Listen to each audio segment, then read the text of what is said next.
Hello guys, कैसे हैं आप सब लोग। मैं हूं आपका दोस्त अरसलान और आप देख रहे हैं मेरा चैनल जी फ्लिक्स। हाजिर हूं बुक ऑफ एस्पर के एपिसोड 37 के साथ।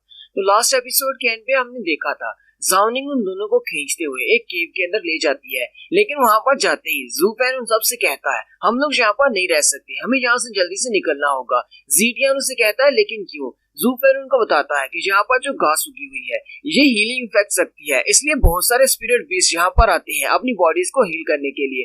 हम लोग यहाँ पर नहीं रह सकते, ये एक ट्रैप है। इस तरह की गुफाओं को दूसरे शिकारी शिकार करने के लिए यूज करते हैं। ये चूहा भी यहाँ पर इस घास को देखकर आया होगा और इसने हमें भी अपने साथ यहाँ पर बुला लिया, लेकिन हमें क्या पता था कि ये एक ट्रैप है। ज़ीटियान गुस्सा हो जाता है, चूहे पर चिल्लाते हुए कहता है तुम तो यहाँ से अपना गड्ढा खोदकर भाग जाओगे, लेकिन हम लोग कहाँ जाएंगे, हम लोग तो चल भी नहीं सकते। वो चूहा ज़ीटियान की बात सुनने के बाद बहुत ज्यादा डर जाता है, जबकि ज़ाओ निंग उसे उठा लेती है। इस पर गुस्सा होने की क्या जरूरत है, इस बेचारे को कौन सा पता था, ये तो हमारी हेल्प कर रहा है। ज़ाओ निंग उन दोनों से कहती है अब ये बताओ कि आगे करना क्या है। ज़ीटियान कहता है अब हम लोग कर भी क्या सकते हैं सिर्फ यहाँ से भागने के अलावा। ज़ू पेन कहता है क्या किसी को पता है कि इस वक्त टाइम क्या हुआ है। ज़ाओ निंग उसे कहती है मुझे कंफर्म तो नहीं, क्योंकि बाहर बारिश हो रही है, लगता है कि दिन गुजर चुका है और रात होने वाली है। ज़ू पेन कहता है ये तो बहुत ही बुरा हुआ, मुझे लगता है कि हमारी जो गोलियां हमने खाई थी उनका असर खत्म होने वाला है, क्योंकि एक दिन पूरा गुजर चुका है। और तुम्हें पता है कि अगर एक बार उन गोलियों का असर खत्म हो गया तो सारे के सारे मॉन्स्टर्स और स्पिरिट बीस्ट उनको पता चल जाएगा कि हम लोग यहाँ पर हैं। हम लोग यहाँ पर बैठकर बातें कर रहे हैं और मुझे लगता है कि बाहर से कोई मॉन्स्टर्स हम पर अटैक करने के लिए यहाँ पर आने वाले होंगे। ज़ीटियान उसकी बात सुनने के बाद और भी ज्यादा डर जाता है और कहता है क्या वो सारे मॉन्स्टर्स हम पर अटैक करने के लिए ग्रुप्स की शक्ल में आएंगे। ज़ू पेन उसे कहता है हाई लेवल के बीस्ट को इस तरह की छोटी छोटी ट्रिक्स अपनाने की जरूरत नहीं है, वो ट्रैप्स नहीं लगाती, ये तो छोटे बीस्ट हैं जो कि ग्रुप्स की शक्ल में शिकार करते हैं। इस तरह के ट्रैप्स को छोटे बीस्ट ही यूज करते हैं। उसी वक्त उन्हें बाहर से एक जोरदार चीख की आवाज आती है। बाहर एक वुल्फ खड़ा होता है। वो लोग जैसे बाहर की तरफ देखते हैं तो उस वुल्फ के साथ और भी बहुत सारे वुल्फ्स होते हैं और वो सारे वुल्फ्स भागते हुए गुफा की तरफ आगे बढ़ते हैं। ज़ू पेन उनसे कहता है ये तो और भी ज्यादा बुरा हो गया, ये तो ब्लड थर्स्टी वुल्फ्स हैं। हालांकि ये सारे सेकंड लेवल के स्पिरिट बीस्ट हैं, लेकिन ये क्योंकि ग्रुप्स में होते हैं इसलिए ये बहुत ज्यादा स्ट्रॉन्ग है और इनका किंग वो थर्ड लेवल का बीस्ट होता है। जब ये ग्रुप्स में होते हैं तब ये बहुत ज्यादा स्ट्रॉन्ग होते हैं, यहाँ तक कि फोर्थ लेवल के स्पिरिट बीस्ट भी इनके साथ पंगा लेने से घबराते हैं। ज़ीटियान कहता है ये तो अफसोस की बात है, हालांकि मैंने गॉड से प्रे भी की है अपनी जान बचवाने की, लेकिन फिर भी मुझे लगता है कि मैं यहीं पर मरने वाला हूँ। ज़ीटियान और ज़ाओ निंग दोनों ही अपना चेहरा लटकाकर वहीं पर बैठ जाते हैं, उन्हें लगता है कि वो लोग मरने वाले हैं। ज़ू पेन ज़ीटियान से कहता है अपनी तलवार निकालो और ज़ाओ निंग को दे दो।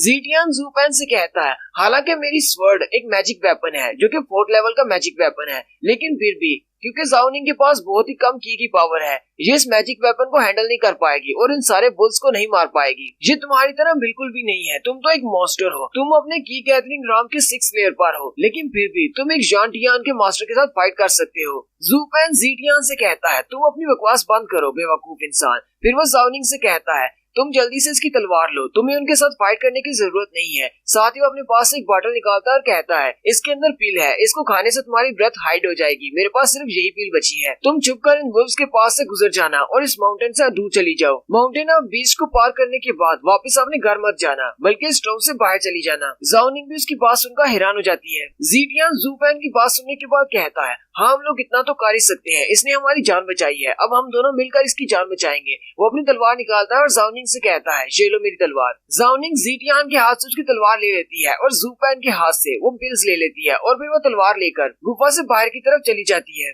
ज़ीटियान ज़ू पेन से कहता है लगता है कि हम दोनों ने अपना कर्ज अदा कर दिया है, इसने हमारी जान बचाई थी और हम दोनों ने मिलकर इसकी जान बचा ली। अब अगर हम लोग मर भी जाते हैं तो हमें कोई फर्क नहीं पड़ता, कम से कम हमें मरने से पहले ज़ाओ निंग के बारे में परेशान होने की जरूरत तो नहीं। ज़ू पेन से कहता है मैं इसके लिए परेशान नहीं हूँ, मैं तो बस थोड़ा सा अजीब महसूस कर रहा था, इसलिए मैंने उसे यहाँ से जाने दिया। मैं नहीं चाहता कि वो लड़की यहाँ पर रहकर मेरे लिए और कुछ करे, मैं चाहता हूँ कि बस वो यहाँ से चली जाए। ज़ीटियान उसे कहता है तुम तो अभी भी बिल्कुल वैसे ही हो, सेल्फिश इंसान। लेकिन साथियों ने बाहर से वुल्व्स के रोर करने की आवाज आती है। वो दोनों हैरान होकर बाहर की तरफ देखते हैं। ज़ाओ निंग वहाँ से भागने की बजाय वो तलवार लेकर उन वुल्व्स के सामने खड़ी होती है ताकि उनके साथ फाइट कर सके। ज़ू पेन चिल्लाकर उसे कहता है ज़ाओ निंग ये तुम क्या कर रही हो, तुम्हें तो यहाँ से जाना था। ज़ाओ निंग उन वुल्व्स के साथ फाइट कर रही होती है और पीछे की तरफ देखकर उनसे कहती है जब तक मैं इन सारे वुल्व्स को यहीं पर रोकर रखूंगी तब तक ये गुफा के अंदर नहीं आएंगे और तुम लोग सेफ रहोगे। ज़ूपेन चिल्लाकर उसे कहता है, ये सारे तो रेगुलर वुल्व्स हैं, इनका किंग बहुत ज्यादा स्ट्रॉन्ग है, किंग को इस बात से फर्क नहीं पड़ता अगर तुम इनमें से कुछ वुल्व्स को मार भी देती हो, लेकिन तुम इन सारे वुल्व्स के साथ फाइट नहीं कर पाओगी, ये सारे वुल्व्स मिलकर तुम्हें मार डालेंगे। ज़ाओ निंग उसे कहती है, मुझे इस बात से फर्क नहीं पड़ता, तुम दोनों मेरे दोस्त हो,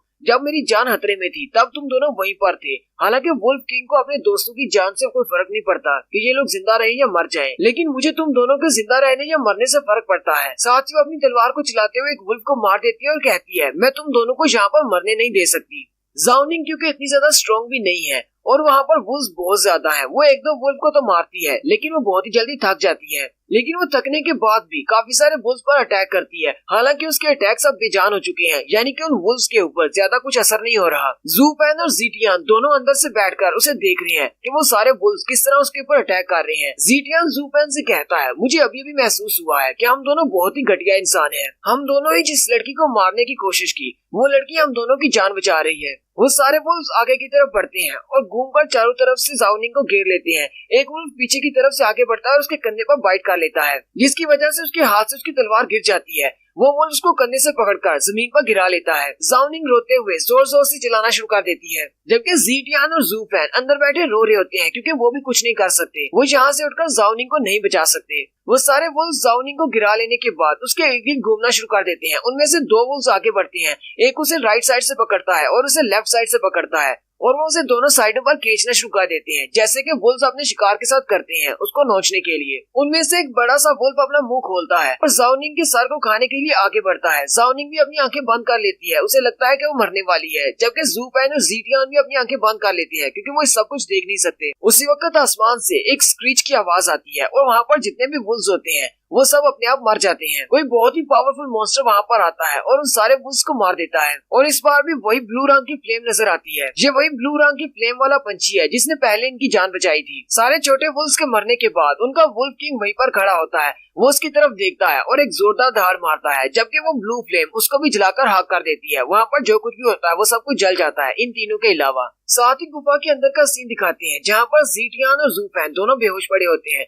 उसी वक्त ज़ूपेन का कोई नाम पुकारता है और ज़ूपेन अपनी आंखें खोलता है और अपने माइंड के अंदर चला जाता है। ज़ूपेन कहता है, ये कौन सी जगह है? ज़ूपेन अपनी बॉडी की तरफ देखता है और कहता है, मैं तो बहुत ज्यादा जख्मी था, मैं तो चल भी नहीं सकता था, लेकिन यहाँ पर मैं अपनी टांगों पर कैसे खड़ा हूँ। ज़ूपेन के सामने वही ब्लू लाइट चमकती है और वो उसे कहती है, तो तुम्हारा नाम ज़ूपेन है। वो लाइट आहिस्ता आहिस्ता एक इंसान बन जाती है। वो लाइट वाला बंदा ज़ूपेन से कहता है, हाँ मुझे पता है तुम्हारा नाम ज़ूपेन है, वो दोनों बच्चे तुम्हें ज़ूपेन ही कह रहे थे। ज़ूपेन कहता है, तुम कौन हो? वो बंदा उसे कहता है, तुम्हें मेरे बारे में जानने की जरूरत नहीं है, ये मेरा इलाका है, ये मेरी डोमेन है, यहाँ पर सिर्फ मैं ही तुमसे सवाल पूछ सकता हूँ, तुम मुझसे सवाल नहीं पूछ सकते। चलो अब जल्दी से मेरे पहले सवाल का जवाब दो, तुम यहाँ पर बीस्ट माउंटेन में क्या करने के लिए आए हो? ज़ूपेन उसे कहता है, मैं यहाँ पर बीस्ट माउंटेन में एक स्पिरिट बीस्ट को पकड़ने के लिए आया हूँ। वो ब्लू बंदा उसे कहता है, तुम किस स्पिरिट बीस्ट को पकड़ने के लिए आए हो? ज़ूपेन कहता है, मैं थंडर स्काईलार्क को पकड़ने के लिए आया हूँ। वो बंदा उससे पूछता है, एक बार तुम उस बीस्ट को पकड़ लोगे उसके बाद क्या करोगे? ज़ूपेन कहता है, किसी बीस्ट को पकड़ने के बाद क्या करते हैं, मैं अपनी स्ट्रेंथ को इंक्रीज करूंगा।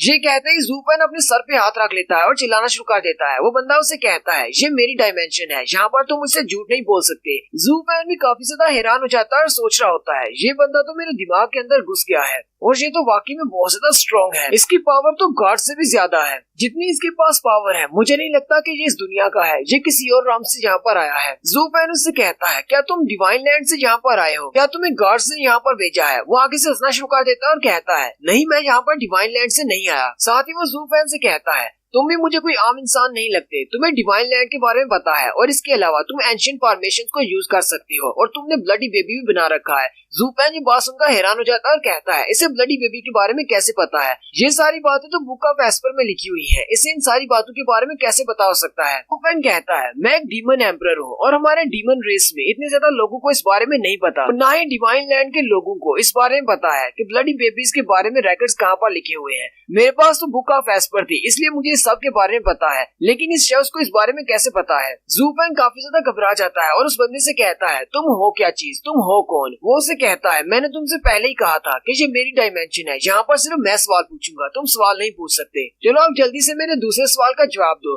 तुम्हें ये थंडर स्काईलार्क चाहिए क्यों? तुम इस पंछी को क्यों पकड़ना चाहती हो? ज़ूफैन उसे कहता है, मैं लोहे कैनियन जाना चाहता हूँ, वहाँ पर टोर्नेडो के अंदर पर्पल लाइटनिंग है, वहाँ पर मैं इसको यूज करूंगा क्योंकि स्काईलार्क भी अपनी बॉडी से पर्पल लाइटनिंग निकालता है, ये वहाँ पर मुझे बचाएगा, मुझे वहाँ से पर्पल लाइटनिंग आई चाहिए। ये बात सुनने के बाद वो ब्लू बंदा हंसना शुरू कर देता है और कहता है, तुम तो बहुत ज्यादा अमेजिंग हो, ये बात तो बहुत ज्यादा अच्छी है, तुम्हें उन रुइंस में जाना चाहिए, तुम्हें वहाँ से कुछ ना कुछ जरूर मिलेगा। और वो जल्दी से गायब होकर उसके बहुत ज्यादा करीब आ जाता है और कहता है, हाँ तुम्हें जरूर जाना चाहिए। और साथ ही वो अपनी उंगली को उसके माथे पर रखते हुए उस अपनी लाइट को उसकी बॉडी में ट्रांसफर कर देता है और कहता है, ये मेरी तरफ से तुम्हारे लिए एक छोटा सा गिफ्ट है। और ज़ूफैन से कहता है, अब मेरा और तुम्हारा एक कनेक्शन बन चुका है, मुझे लगता है कि फ्यूचर में मैं तुम्हारी हेल्प कर सकता हूँ, अब जो तुम देखोगे मैं भी वही देखूंगा। और साथ ही वहाँ से जाने से पहले वो ज़ूफैन से कहता है, अब जबकि तुम यहाँ पर स्काईलार्क को ढूंढ रहे हो, स्काईलार्क थर्ड एरिया में 300 किलोमीटर दूर है, तुम यहाँ से सीधे जाकर उसको पकड़ सकते हो। लेकिन साथ ही वो हंसते हुए कहता है, एक स्काईलार्क बहुत ज्यादा पावरफुल होता है, जितनी एबिलिटीज तुम्हारे पास है मुझे नहीं लगता कि तुम उसको पकड़ पाओगे, ये तुम्हारी एबिलिटी पर डिपेंड करता है। और साथ ही वो वहाँ से गायब हो जाता है और ज़ूफैन भी अपनी कॉन्शियस माइंड से बाहर निकल आता है। और यहीं पर हमारी एपिसोड 37 का एंड होता है। एक्सप्लेनेशन अच्छी लगी हो तो कमेंट करके जरूर बताइएगा, चैनल को सब्सक्राइब कर दे, वीडियो को लाइक और शेयर कर दे। शुक्रिया।